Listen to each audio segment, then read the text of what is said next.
It's me, Aaron. So, kakauwi ko lang galing work. Ayun, inabot tayo ng overtime. Pero, ngayon, kaya dumating. I-unbox ko to ngayon. Meron akong figure na dumating. Actually, kapon pa talaga dumating to. Pero, ayun, ngayon na ako nagkaroon ng time. Dapat, i-unbox ko siya pag gising ko. Kasi nga matutulog ako galing work. Pero, ayun, since isa to sa mga magandang figure, so, ayun, ayokong palagpasin. History box coming soon o si Master Roshi. So ayun, matagal na rin since nung nagkaroon ako ng huling unboxing content, yung sa Demon Slayer pa ni Chris. So bale, ito. So bale, bakit ko binili yung figure na to? Since, ayun nga, unang-unang DBC siya.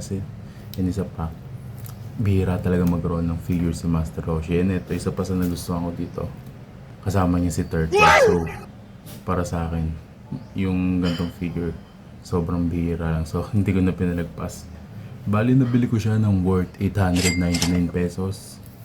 Binili ko siya online dito sa Toy Pals. May kasama pa siyang sticker. So, unbox ko na. So, bali ito yung details ng box niya. Banpresto, Bandai. Siyempre, napaka-importante niyan, lalo na pag ganitong authentic yung figure. Saka ito pa, yung sticker na yan, sobrang importante niyan. Lalo na sa mga magkukulit pa lang or nagpaplano. Well, para sa akin, since ayun nga, matagal na akong hindi nakapag-collect. Grabe ang laki ng in-improve nung nila sa mga boxes nila. Saka ito pa yung isa sa nagustuhan ko. Yung OG na logo ng Dragon Ball. Grabe, kung fan ka ng DBC, sobrang ma-appreciate mo yung logo na yan. Ito, inalis na natin siya sa box, pero still may plastic pa rin.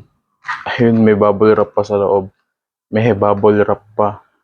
And isa to sa advantage kapag MISB yung ginawa yung figures.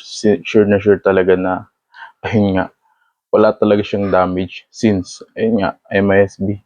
Ikaw yung unang makaka-unbox. Ito yung parts ng figure. Si Master Roshi. Grabe ang ganda ng pagkaka-detail dito. Kasama talaga yung yung Dragon Ball na kinwintas niya. Yung tungkod niya, si Turtle, saka yung stand nila.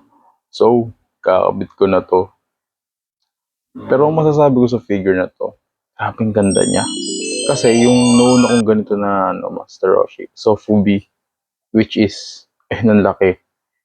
Ayun, since malaki siya, hindi siya nagsuit sa iba kong figure. Ito masasabi ko, mag-fit ko kasi dahil sa size niya.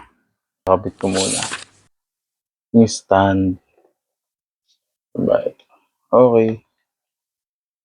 Dali lang naman. Ayun, natouch siya agad kay Turtle. Yung kay Master Roshi sa tungkod niya. Ayun. Kasyang-kasya. Kala mo si Tatalino. So, ito. Kakabit ko na siya dito. Isa sa nagustuhan ko sa mga ganitong figure. Sila, nai-stretch sila kahit akala mo Yung iba, what I mean is yung ganito. Yung lapad niya kasi hindi nag-fit sa sa butas, pero pag ginano mo ay nai-stretch. Diba? And ayun, nakabit na.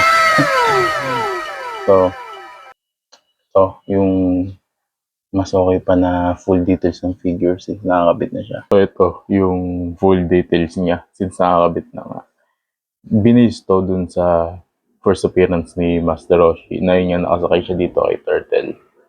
Kung ako yung tatanungin, I'm giving this 10 out of 10 figure. Kasi sobrang sobrang bihira lang nung maglabas ng ganito na yung dalawang character sa isang figure.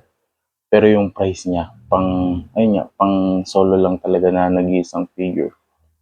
So ito, nga lang, since history box siya, kapag history box kasi, hindi siya ganun ka-laki yan. So, di-display na natin to sa Dragon Ball Shrine natin. So,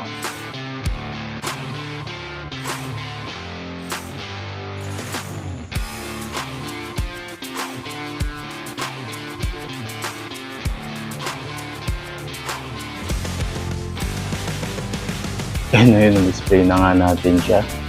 So yun, another unboxing content. Nadagdagan na naman yung Dragon Ball Shireen natin. Tagal rin simula nung nadagdagan yung figures natin. Pero ayun, that's our content for today. Kung bago pa lang dito sa YouTube channel ko, don't forget to like, subscribe. So, natutulog na ako. Kita-kita sa next content ko. Bye-bye!